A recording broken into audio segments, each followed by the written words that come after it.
தசை நடைபெறவங்க அரச மரத்து பிள்ளையார், அவர் கூடயே நாகர்களும் இருப்பாங்க. அங்க மற்றும் புதிய கணக்கு தொடங்குவது, நிலம் வாங்க என் இனிய வணக்கங்கள். கேது தசை நடைபெறவங்க அரச மரத்து பிள்ளையார், அவர் கூடயே நாகர்களும் இருப்பாங்க. அங்கே போய் நீங்கள் வலம் வந்து அவரை வழிபாடு தொடர்ந்து செய்து வந்தால் உங்களுக்கு அந்த பலன் தெரியும். வழிபாடு தயவு செய்து அவரை வழிபாடு செய்யுங்கள். அந்த யமகண்ட நேரத்தில் வழிபாடு செய்வது மிகவும் நல்லது. தொடர்ந்து இன்றைய பஞ்சாங்கம் பார்ப்போம். இன்றைய தேதி 16ஆம் தேதி 6ஆம் மாதம் 2026 செவ்வாய்க்கிழமை, தமிழ் மாதம் ஆணி. இன்றைய சூரிய உதயம் 7:05க்கு, சூரிய அஸ்தமனம் 7:23க்கு. இன்றைய திதி வளர்பிறை துவிதியை. வளர்பிறை துவிதியை திதி முடியும் நேரம் ஆங்கில தேதியின் முறைப்படி 17ஆம் தேதி அதிகாலை 3:22க்கு முடிவடைந்து திருதியை ஆரம்பமாகும். இன்றைய நட்சத்திரம் திருவாதிரை. திருவாதிரை நட்சத்திரம் முடியும் நேரம் இன்று மாலை 6:42க்கு. அதன் பிறகு புனர்பூசம் ஆரம்பமாகும். இன்றைய யோகம் முதலில் மரண யோகம், பிறகு சித்த யோகமாக வருகிறது. நல்ல நேரம் காலை 9:08 10:04 வரை. அதன் பிறகு காலை 11:41 மதியம் 12:12 வரை. மாலை வேளையில் 5:50 7:23 வரை. ராகு கால நேரம் மாலை 4:18 5:50 வரை. யமகண்ட நேரம் காலை 10:09 11:41 வரை. கூலிகன் மதியம் 1:14 2:42 வரை. சந்திராஸ்தம ராசி விருச்சக ராசி அன்பர்களுக்கு இன்று சந்திராஸ்தமம். இவர்களுக்கு நாளை காலை 10:43க்கு சந்திராஸ்தமம் முடிவடையும். இன்றைய ராசி பலன் பார்ப்போம்.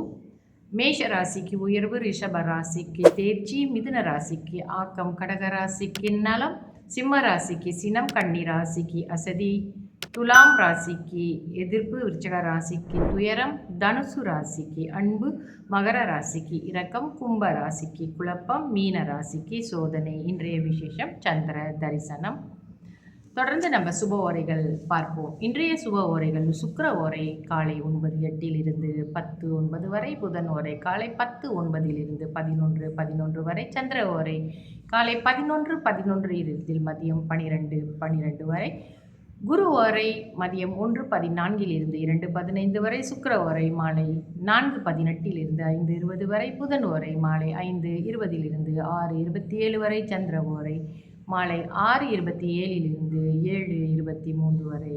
நாம் ஓரைகளை பற்றி சில விளக்கங்கள் பார்த்து கொண்டு வருகிறோம் அல்லவா? அந்த வகையிலே இன்று புதன் ஓரையை பற்றி கொஞ்சம் நாம் தெரிந்து கொள்வோம். அதாவது இந்த ஓரைகளுடைய நேரங்கள் எல்லாம் நாம் கொடுத்துட்டு வரோம். எந்தெந்த ஓரைகளில் என்னென்ன செய்யலாம் என்ற விளக்கமும் நாம் கொடுத்துத்தான் ஆக வேண்டும் அல்லவா? அப்பொழுதுதான் நீங்கள் அதை உபயோகப்படுத்தி நல்ல நிலையை அடைய முடியும். தொடர்ந்து பார்ப்போம். புதன் ஓரை புதன் என்பவர் தகவல் தொடர்பு மூலமாக ஆதாயம் கிடைக்க உகர்ந்த ஓரை புதன் ஓரை. அது அவ்வளவு சிறந்ததாக இருக்கும். அதாவது தொழில்நுட்பங்கள் மூலியமாக நம்ம தொடர்பு கொள்வது மற்றவங்களை, லைக் இமெயில், இன்டர்நெட், தொலைபேசியின் மூலம் தொடர்ந்து கொண்டு ஏதாவது ஒரு புதிய வியாபாரம் தொடங்க போகிறீங்களா, இந்த மாதிரி விஷயத்துக்கெல்லாம் நீங்கள் நிச்சயமாக ஒரு புது கணக்கு ஆரம்பிக்கிறதுக்கு இந்த புதன் ஓரையை நீங்கள் பயன்படுத்தி கொள்ளலாம். மற்றபடி ஏதாவது ஒரு பிரச்சனைகளுக்காக வழக்கு பதிவு செய்ய போகிறீங்க என்றாலும் கூட இந்த வழக்கறிஞர்களை பார்ப்பது இதெல்லாம் நீங்கள் புதன் ஓரையில் செஞ்சுக்கங்க. ரொம்ப நல்ல பலன் உங்களுக்கு கிடைக்கும். இந்த கதை கட்டுரை எழுதுவது, புதிய ஒரு பாடம் படிக்க துவங்குவது என்பது எல்லாமே இந்த புதன் ஓரை மிக சிறந்தது. ஜாதகம் பார்ப்பது கூட இந்த புதன் ஓரையிலே பார்க்கலாம்.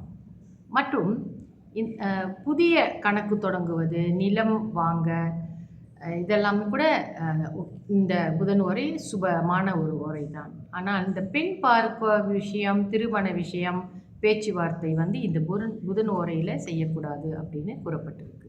சரிங்களா? ஸோ இந்த ஓரைகளை பயன்படுத்தி நம்ம வாழ்க்கையில் எப்படி முன்னுக்கு வரணும் அப்படின்றத நம்ம கொஞ்சம் கொஞ்சமாக அங்கே தெரிவிச்சுட்டு வரோம். நிச்சயமாக இந்த ஓரைகள் நமக்கு நல்ல பலன்கள், நல்ல கை கொடுக்கும்.